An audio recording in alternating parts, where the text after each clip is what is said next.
नमस्कार दोस्तों, मेरा नाम है अंकुश वर्षिया। आपका इस वीडियो में स्वागत है। बताएंगे आपको कि अगले 24 घंटों से लेकर के अगले 10 दिनों में किस तरह की गतिविधियां आपके इलाके में रह सकती हैं और कहां पर किस तरह की वर्षा देखने को मिल सकती है। तो दोस्तों, आपको बता दें कि वेस्टर्न डिस्टर्बेंस एक आया हुआ है। हालांकि वो बहुत ज़्यादा इंटेंसिफाई तो नहीं है, लेकिन ठीक ठाक अपना इंटेंसिटी को दिखा रहा है। यहाँ पर इस समय बना हुआ है भारत के पहाड़ी इलाकों पर, क्योंकि जानते हैं कैस्पियन सागर छूटते हुए ईरान, अफगानिस्तान, इराक को पार करते हुए, पाकिस्तान को पार करते हुए भारत की तरफ पहुँचते हैं। उसके बाद ये चाइना की तरफ बढ़ जाते हैं। इस तरह से फिर वो आगे की तरफ बढ़ते हैं। यानी कि इनका जो लाइनिंग और रास्ता होता है काफ़ी अलग होता है और उनका प्रभाव भी काफ़ी अलग देखने को मिलता है। विंटर सीजन में यानी कि सर्दियों के सीज़न में अगर बात करेंगे तो अगर पश्चिमी विक्षोभ ना आए तो बहुत मुश्किल होता है कि भारत के पहाड़ी राज्य हों या मैदानी राज्य हों, यहाँ पर वर्षा होना। पश्चिमी विक्षोभ ही यहाँ पर वर्षा का कारण बनते हैं। यहाँ तक कि गर्मियों के सीज़न में भी पश्चिमी विक्षोभ ही वर्षा का कारण बनते हैं। तो यहाँ पर देखेंगे एक बार कि जो माइक्रो क्लाइमेट गतिविधियाँ क्या पर बनी हुई हैं, तो यहाँ पर देखेंगे कि एंटी साइक्लोन जैसी स्थितियाँ जो है राजस्थान के ऊपर, यहाँ पर देखिए ग्वालियर संभाग के ऊपर, राजस्थान के ऊपर यहाँ पर एक एंटी साइक्लोन की गतिविधियाँ बनी पड़ी है। इस तरह से हवाएं चल रही हैं, लेकिन ये हवाएं काफ़ी मजबूत नहीं हैं और इनका जो कोई ज़्यादा प्रभाव नहीं है। और देखिए यहाँ पर वेस्टर्नली यानी पश्चिमी हवाएं चल रही हैं गंगा के मैदानी क्षेत्रों में। इसीलिए आज यहाँ पर 9 डिग्री न्यूनतम तापमान पहुँचा था, यानी कि 9 डिग्री पारा पहुँचा था। पहाड़ों पर बर्फबारी नहीं हुई है, जिसकी वजह से क्या हुआ कि ठंड नहीं पड़ी है। कई लोगों का पूछना है कि यहाँ पर ठंड कब पड़ेगी। तभी देखिए पहाड़ों पर बर्फबारी उतनी नहीं हुई है। ये देखिए यहाँ पर ले हमें यहाँ पर -13 डिग्री तापमान पहुँच चुका है और यहाँ पर जानदा है, यहाँ पर देखिए -12 डिग्री तापमान पहुँच चुका है। तो क्या होता है कि जब बर्फबारी यहाँ पर हो जाती है, यानी कि यहाँ पर जैसे स्नोफॉल, मान लीजिए यहाँ पर स्नोफॉल हो गया, यहाँ पर बर्फ़ गिर गई, उसके बाद यहाँ का जो मौसम काफ़ी हद तक काफ़ी ज़्यादा ठंडा हो जाता है। जब यहाँ पे ठंडा हो जाता है तो जब पश्चिमी विक्षोभ आगे की तरफ मूव कर जाता है इस तरह से, यानी कि जब आगे की तरफ चला जाता है, उसके बाद क्या होता है कि जो यहाँ पर ब्लॉक हवाएं हैं वो खुलती हैं और वेस्टर्ली हवाएं पहाड़ों से करके मैदानी इलाकों में इस तरह से बढ़नी शुरू होती हैं। यानी कि उत्तर पश्चिमी हवाएं पहाड़ी राज्यों से आती हैं और जब वहाँ का मौसम इतना ठंडा होता है, इतना ज़्यादा वहाँ पर तापमान गिरा होता है, तो हवाएं भी काफ़ी ठंडी होती हैं, काफ़ी नमी भरी होती हैं। उसके बाद वो अपना एक लेयर लेकर के आती हैं और यहाँ पूरे मैदानी क्षेत्रों का जो तापमान है वो गिरा करके रख देती हैं। उसके बाद यहाँ का जो बर्फीली हवाएं आती हैं उनको बर्फीली हवाएं बोलते हैं। वो बर्फ़ से ही, उसमें उनकी हवाओं के अंदर बर्फ़ ही भरी रहती है। वो जब गर्मी से मिलती हैं तो वो हल्का सा बर्फ़ पिघलते ही एक क्लाउड का निर्माण होता है, जो एक कहते हैं उसे हम शीतलहर, यानी कि एक बादल जैसी स्थिति बनती है जिसे हम बोलते हैं शीतलहर। शीतलहर के बारे में भी कहेंगे तो हम वीडियो जरूर से बना देंगे।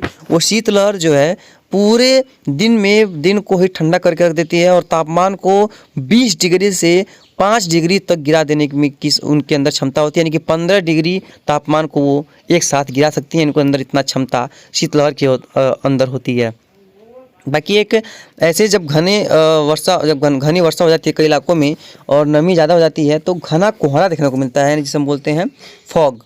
यानी कि फॉग भी देखने को मिलता है, जिससे कि दृश्यता लगभग 0 किलोमीटर की हो जाती है, यानी कि 0 मीटर हो जाती है। देखेंगे यहाँ पर तो अरब सागर हो या बंगाल की खाड़ी हो, यहाँ पर देखिए अभी फिलहाल कोई सिस्टम नहीं है। और अरब सागर में भले ही एक सिस्टम बना हुआ है वेलमार्क लो प्रेशर एरिया, लेकिन ये कोई खास इसका प्रभाव देखने को नहीं मिलने वाला है। आने वाले समय में अगर बात करेंगे तो यहाँ पर इसका कोई भी इफेक्ट, यहाँ पर कोई भी इम्पैक्ट इसका देखने को नहीं मिलने वाला।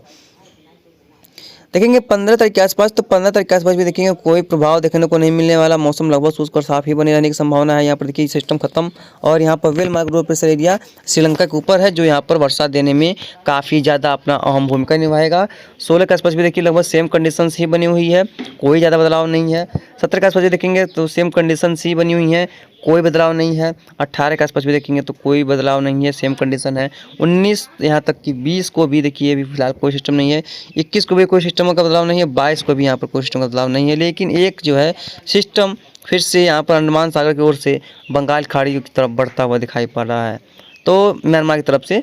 तो अब जा कर के हम कह सकते हैं कि कई इलाकों में जो वर्षा गतिविधियां हैं वो बंद हो चुकी हैं और बहुत दिनों से बंद हैं, और आने वाले समय में भी यहाँ पर अभी फ़िलहाल अच्छी वर्षा होगी या भारी बर्फबारी होगी, भारी वर्षा होगी, इसकी संभावना फ़िलहाल नहीं है।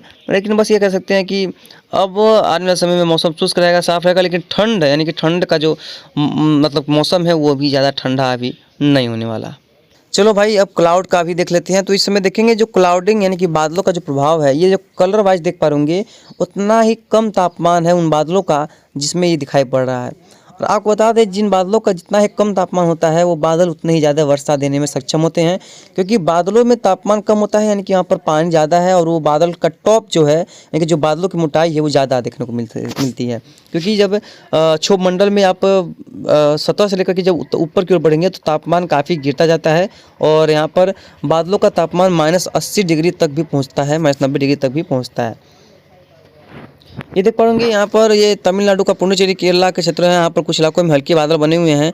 हालांकि ये बादल बहुत ज़्यादा मजबूत नहीं है, लेकिन इनकी प्रभाव से वर्षा की संभावना भी फिलहाल दिखाई नहीं पड़ रही है। लेकिन हाँ, जरूर से कुछ ना कुछ यहाँ पर वेदर एक्टिविटी देखने को जरूर से मिलेगी, और कुछ समय के लिए यहाँ पर इस तरह की गतिविधियाँ देखने को जरूर से मिल सकती हैं। थोड़ा सा नीचे आएंगे तो यहाँ पर देखेंगे जो बादल देखिए किस तरह से मूवमेंट कर रहे हैं, कितना जो है वो प्यारा दृश्य होता है बादलों को देख करके सैटेलाइट इमेजरी में। लेकिन देखेंगे अभी यहाँ पर देखिए हैदराबाद से लेकर के विशाखापट्टनम हो गया, महाराष्ट्र का क्षेत्र हो गया, तेलंगाना आंध्र प्रदेश का क्षेत्र हो गया, मध्य महाराष्ट्र का क्षेत्र हो गया, यहाँ पर देखिए फिलहाल कोई भी वर्षा, कोई भी गतिविधियाँ बारिश की नहीं है, बादल भी नहीं है। बाकी यहाँ पर कुछ वर्षा की संभावना भी फिलहाल दिखाई नहीं पड़ रही है।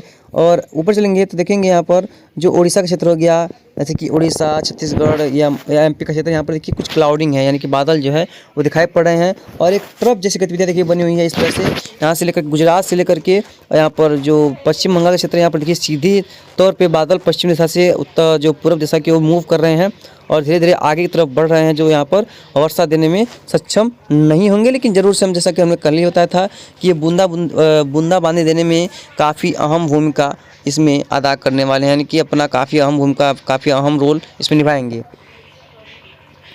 साथ में देखेंगे तो ये देखिए पश्चिमी विक्षोभ के बादल जो है वो राजस्थान के क्षेत्रों पे भी अब पहुंचने वाले हैं। वो गुजरात हो, राजस्थान का क्षेत्र हो, यहाँ पर दक्षिणी पश्चिमी राजस्थान, उत्तर पूर्वी राजस्थान, यहाँ पर कई इलाकों में अच्छे बादल हैं। लेकिन देखिए अभी ये जो बिहार से लेकर के मध्य प्रदेश, उत्तर प्रदेश का क्षेत्र है, यहाँ पर देखिए फिलहाल कोई बादल नहीं है। हाँ, ज़रूर से यहाँ पर नमी ज़्यादा है, यानी कि नमी बहुत ज़्यादा यहाँ पर दिखाई पड़ रही है, और कई इलाकों में काफ़ी अच्छी खासी यहाँ पर नमी दिखाई पड़ रही है, और यहाँ पर वाटर वेपर्स कमी नहीं है।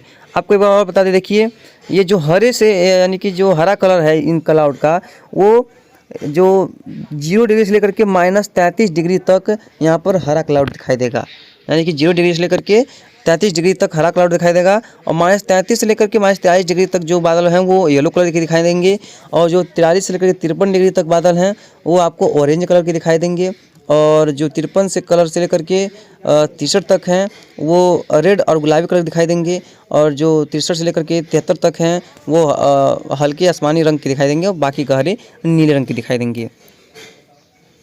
ये देखिए काफ़ी अच्छा मजबूत पश्चिमी विक्षोभ है, लेकिन जम्मू कश्मीर, गिलगित बाल्टिस्तान, लद्दाख में वर्षा गतिविधियाँ चालू हो गई हैं इस बादलों के चलते। और यहाँ पर देखिए बादलों का कोई मूवमेंट ही नहीं है, क्योंकि यहाँ पर बादल जो है पहाड़ी इलाकों में फंस जाते हैं तो उनका मूवमेंट देखने को नहीं मिलता। और देखिए ये बादल जो है मूव कर रहे हैं, धीरे धीरे आगे की तरफ बढ़ रहे हैं। काफ़ी अच्छा एक प्रभावी सिस्टम दिखाई पड़ रहा है ये, जो कि आगे की तरफ चल के बारिश देगा। तो फिलहाल जो भी होगा वैसे तो हम आगे आपको अपडेट करते रहेंगे, लेकिन इस वीडियो में यहाँ तक कितना ही। मिलते हैं इसके अगले बुलेटिन में, तब तक के लिए लगातार चैनल पर आप लोग बने रहिएगा। धन्यवाद।